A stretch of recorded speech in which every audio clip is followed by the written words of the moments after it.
2022 was a bit of a roller coaster year for me. While it was filled with, some fantastic experiences and meeting some incredible people that changed my life forever, it was also filled with some, pretty deep lows. And reflecting on those, most of the time actually I'm trying to think what went wrong. It comes back to myself. Poor decisions that put myself above others, or decisions that might have benefited me in the short term but not necessarily long term. Why you can get stuck in cycles of dwelling on the past, and what could have been and what could have changed, and how the life you had planned for 2023 and beyond no longer exists, unfortunately. It's best actually to reflect on it, learn from it, and change your kind of routines, habits, behaviors and stuff like that going forward. So that's the purpose of this video. I'm going to be taking the lessons I've learned from 2022 and applying them into obviously becoming a more improved and better version of myself in 2023. I'm going to be honest as well, none of these ways to change your life are that revolutionary. You're probably going to have heard these before, but I think what I've neglected to do previously is nail the basics, getting the fundamentals right that can set you up for success. So in this video, we're going to go through those and how I'm going to change my life in 2023, and obviously how you can change yours. So one of the first things I'm going to do is focus on getting a good night's sleep. That seems pretty rudimentary, pretty basic, pretty daft, but at the moment I hardly get more than 6 hours sleep per night. And while I don't necessarily feel bad with the amount of sleep I get, I know that obviously the quality of sleep could be improved. You might listen to a podcast by Dr. Huberman. I think a tweet he put out earlier last year sums up it pretty well. In terms of what's the best nootropic? Sleep. What's the best thing for stress relief? Sleep. What's the best for trauma relief? Sleep. The best for immune boosting? Sleep. For hormone augmentation? Sleep. Emotional stabilizer? Sleep. We're always looking for, a fast track in terms of, taking particular pills or any other biohacks that can improve our physical and mental health and well-being. But fundamentally, a lot of it can be solved by just getting some good sleep. So 2023, I'm going to be focusing on mastering sleep, improving the amount I get from like 6 up to 8 hours, and at the same time making sure that 8 hours I do get is of high quality sleep. A couple of supplements which I have started taking, and like I said, measuring it on the Oura Ring and the Garmin watch, my sleep quality has improved dramatically since taking these. I generally do feel I'm entering kind of a bit of a deeper state of sleep. Unfortunately, got to say this stuff, a bit of a disclosure, but I'm not a doctor. You got to do your own research in terms of this stuff. So this stuff has worked for me, but it's not necessarily going to work for yourself, right? So, you got to make your own decisions here. 100 to 400 micrograms of theanine, which, if the camera actually starts to focus, you can see here. I think they cost, I don't know, like £15 or something like that on Amazon. It's a amino acid, a non-protein amino acid that promotes relaxation and reduces your stress and anxiety levels. And obviously, reduction in stress and anxiety would help get a deeper sleep or more relaxed or peaceful sleep. One of the other ones looking at is 50 micrograms of apigenin. I think it's apigenin, probably saying it wrong. What this does is basically an antioxidant, anti-inflammatory kind of molecule that once again, induces muscle relaxation and sedation, essentially. So it's not that strong, so you're not going to be absolutely conked out like taking something heavier. And it's not like a muscle relaxant when you're going to, shit yourself or something like that.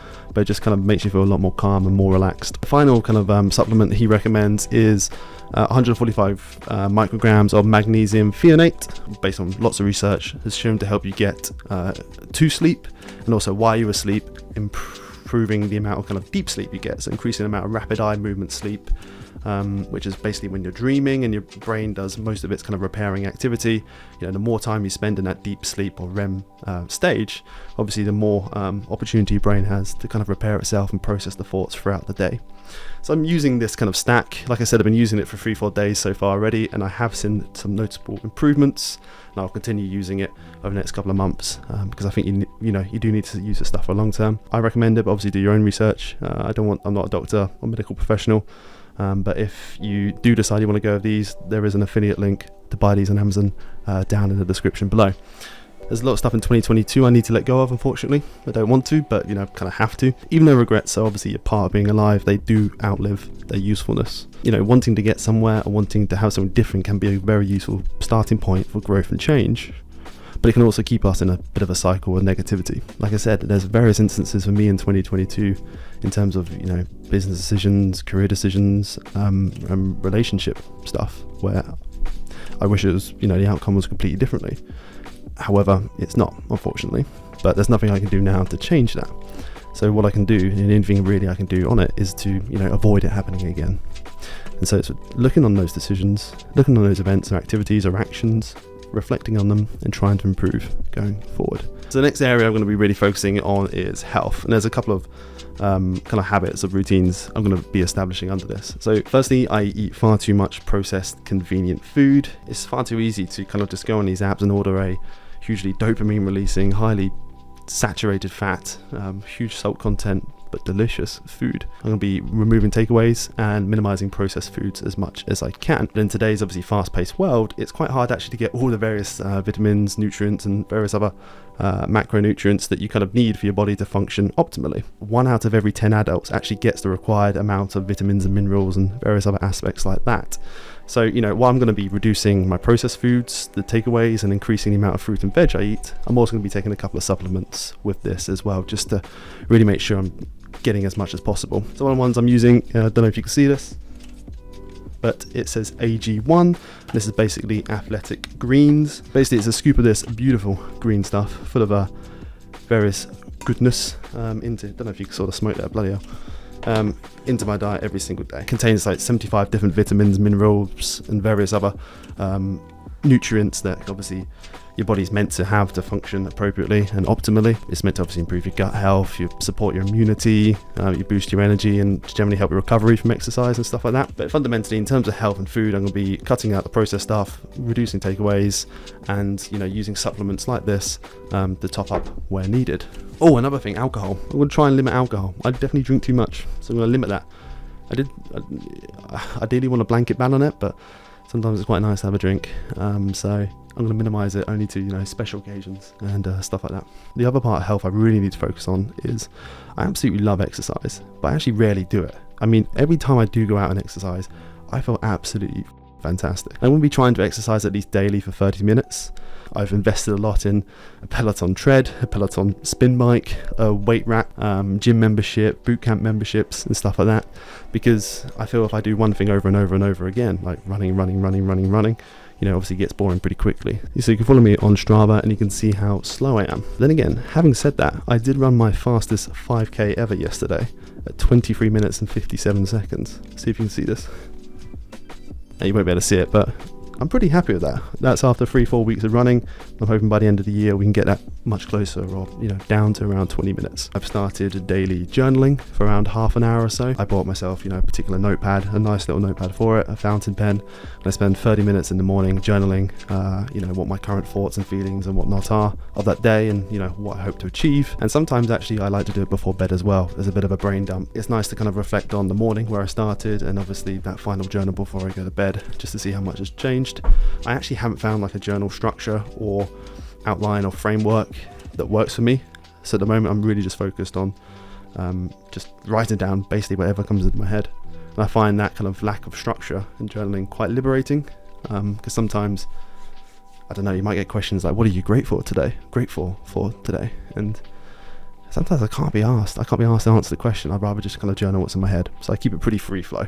Also started daily meditation for 30 minutes. I like to do this in the morning, but depending on my schedule, might have to change it up. Once again, it's, you know, taking 30 minutes out just to be a bit more mindful, trying to free your brain of distractions. Well, actually not necessarily free of distractions, but trying the ability to manage those distractions a bit better. Because as I'm working, typically, you know, I get 1,000 thoughts pop into my head about different things you could do, or different worries, concerns, or stresses, or shiny objects. Meditating to become a bit more mindful, to kind of recognize these distractions and kind of bat them away in my head, like. And there's another thing actually I want to do with this, I'm trying to do with this, and I've done it recently, and I think it was fantastic for me. I learned this from Bill Gates. Well, not personally, but, you know, reading about it. But essentially twice a year, Microsoft founder Bill Gates used to basically retreat. I think he still does it actually. So he did. Anyway, Bill Gates retreats to a kind of log cabin in the middle of nowhere that's pretty secret. And he does nothing but read and think big thoughts. It sounds very fluffy, but, you know, he proclaims that he likes to call them think weeks, where he removes himself from the outside world, removes himself from distractions like email, phone calls and other bits like that, has helped him come up with some of his best ideas and kind of recalibrate himself in terms of what he wants to achieve. What I'm going to do is actually take 2 days every single month, or 2 or 3 days every single month, to kind of go out somewhere, maybe hire an Airbnb somewhere, and essentially at the end of each month have this kind of recalibration or reflection exercise in terms of, this is what you wanted to achieve. How are you feeling about it? How's things gone? What could you have done differently? Is it still something you want to push for and achieve? And basically kind of remove yourself from, the stresses and pressures of modern life to a remote place, and kind of just make sure you're kind of checking in yourself, you're recalibrating, and you're still on the right path that you want to go down. I did this a couple of weeks ago. It wasn't on purpose. I kind of just booked an Airbnb randomly. But actually doing nothing and removing myself from modern day distractions, it was wonderful. And then I read about, obviously, Bill Gates's Think Weeks and thought, do you know what? I might make this a regular thing. I'm always in a continual state of distraction, whether it's my phone going off, an email going off, or a kind of thought coming into my head, FOMO, shiny object syndrome. I'm constantly kind of feel I'm in a state of distraction rather than focus. Yeah, I was looking at my phone the other day, and I'm not sure if you can see this. You might not be able to see that, but basically it was the daily screen time. And considering, 24 hours in a day, I'm sleeping for 6 hours a day, what that gives us 18 hours or so. My daily screen time on average is 4 hours. So 4 divided by the 18 hours I'm actually up, it's 22% of my time is on my phone, and that's looking at various kind of social media, emails, Teams messages, stuff like that. But obviously this kind of distracted focus has a big impact on your ability to execute and actually deliver on work. And so what I'm going to be doing in 2023 is two things. I'm going to be simplifying, and I'm going to be focusing. One of my mentors, Sam Ovens, puts this in a really good way. He calls it death by 1,000 cuts. It's a pretty horrible image actually, but if you get, one small cut on your body, you're probably not really going to feel it. But if you, keep adding them all up and you start getting hundreds and thousands, you'd slowly, bleed out, which you don't want. All these various bits of admin and various small tasks that don't seem like they have a big impact, they can take a minute or two to do. Actually, if you aggregate them all together, they have a serious impact on your ability to focus and your ability to spend time actually doing stuff that actually, moves the needle and generates a lot of value. And so in 2023, I'm really going to be focusing and simplifying and focusing, obviously where I'm going to be spending my time and my effort, and be really trying to get into some, deep work practices. There's a fantastic app on the iPhone called OneSec. I'm sure there's an Android version. You install it on your phone, and basically you set it up so automatically as soon as you try and open like Instagram or WhatsApp or any other apps you choose, it basically diverts to 1 second. And OneSec basically makes you take a deep breath in and a deep breath out. And it basically gives you the choice, do you want to continue to Instagram? Do you want to continue to WhatsApp? And 9 times out of 10 you go, no, I don't need to. Just taking that moment to reflect and bring yourself back to your undistracted mind, it's saved me countless hours already, and I know over the long term it's going to be a huge benefit. So I'm actually going to try and explore more. And when I say explore more, I'm not talking about kind of parachuting myself into the remote wilderness in the middle of nowhere, but just taking kind of taking different everyday decisions that means I'm maybe exploring newer parts of a city, or going to slightly newer places, or trying different things. I work a lot in London. And typically in London, I always stay in a central London hotel, and they're quite nice, right? But you get a pretty boxy room with a crap view, crap window, stuff like that. But last week I decided to change it up. I thought, tell you what, I'm going to hire an Airbnb. So I booked this place in Canary Wharf. It had this absolute stunning view. Part of the capital I kind of hadn't been or stayed before. And actually it worked wonders. Rather than falling into that established routine, trying somewhere different, I felt a lot more productive, a lot more creative, and a bit more refreshed actually. And it didn't cost me any more. So in everyday life, whether that's, what I'm going to have for lunch, what coffee I'm going to go, what route to work, or where I'm going to stay for that night, I'm going to try and change it up as much as possible. I'm going to try and explore more. Now this might sound a bit of a weird one, but in 2023, I'm going to be playing more chess. Might sound a bit boring, a bit nerdy, a bit weird, but I have a tendency to make rash decisions pretty impulsively that I end up regretting later on. And obviously chess is a kind of game, hobby, sport.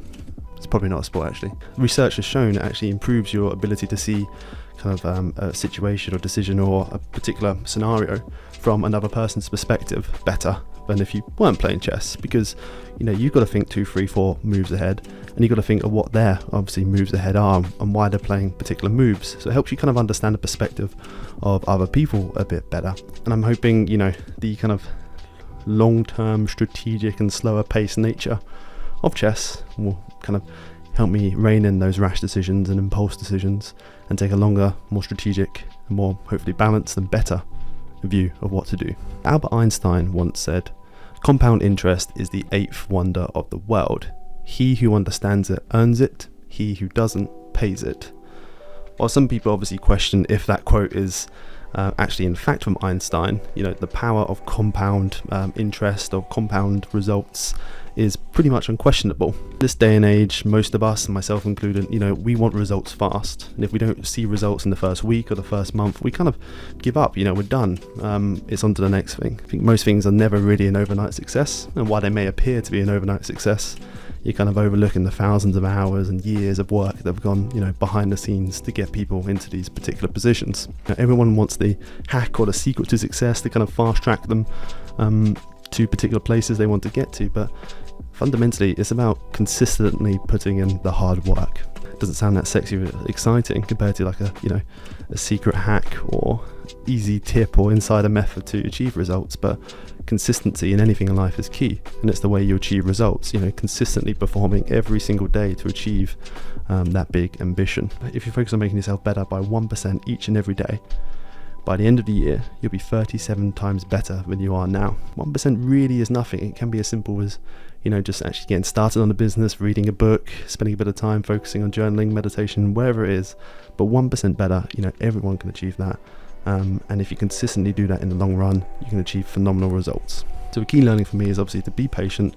It's not about changing those goals or reducing those goals or ambitions, but understanding that it is going to be hard, it is going to be challenging, but you just got to be consistent and you got to show up every single day. In 2022, reflecting on it, I felt I got caught up in a lot of admin, a lot of bureaucracy, a lot of things that really didn't move the needle. When I say don't move the needle, they're kind of important stuff that has to get done, but they don't actually add significant value. And that kind of bogs you down and it kind of corrupts your mind a bit. But in 2023, I really want to focus on what I do best, and what I do best is building stuff, coming up with big ideas and taking those ideas into kind of early execution, whether that's at work as a consultant, for example, taking new sales initiatives or new approaches or proposals, or even in my personal life, for example, starting these businesses, creating more content for you guys on YouTube, or even just actually personal development, focusing on building my own mindset, body, whatever it is. But I want to make 2023 the year of building stuff, and really about building solid foundations that you can kind of leverage more and more and more as each year goes by. And the final thing I want to be changing in 2023 as well is actually establishing a routine. Currently I have no established routine, and I've actually prided myself on the fact I don't have a routine, or didn't feel I needed a routine. I kind of go to bed whenever I wanted to go to bed, wake up whenever I needed to, depending on my work schedule. I didn't really have set breakfasts, set times to exercise, set times to journal, meditate, all the other stuff we've spoken about in this video. However, to fit it all in, I need to be a bit more organized with my time and my schedule. And so because of that, I'm in the process of developing a routine. I'll go into more detail on that in another video. But basically, having those set wake up, go to bed times, those set opportunities to do work, those fixed 2-3 hour blocks for deep work where I can. There's a famous law or quote, I think it's Parkinson's law, that work expands to fill the time allocated to it. So for example, if you give yourself all day to do a task, or give yourself all day to do a project, it's going to take you all day. However, if you give yourself 2-3 hours, 9 times out of 10 you can actually get it done in 2-3 hours. And so I'm hoping the routine actually, rather than constrains my productivity, these various kind of time constraints within it actually improve my productivity, because actually, I don't have much time to get stuff done. I really need to make sure that every second or every minute counts. So I hope you enjoyed that one. Like I said, I know it's a bit different from my other content, but nailing the basics such as kind of health, wealth and relationships and stuff like that, and your mindset really does set your professional career up for success. So it's important that we not only talk about interview tips and how to get ahead at work, we actually talk about the fundamental kind of basics or foundations that once you've established them, can kind of propel you so much further in your career. I hope you enjoyed the video. Leave a comment down below. I'll respond to all of them. Might take me a bit of time, but it'd be good to see kind of what you're doing in 2023, if anything's different, if there's anything you disagree with. But other than that, like the video, subscribe, and I'll see you next time.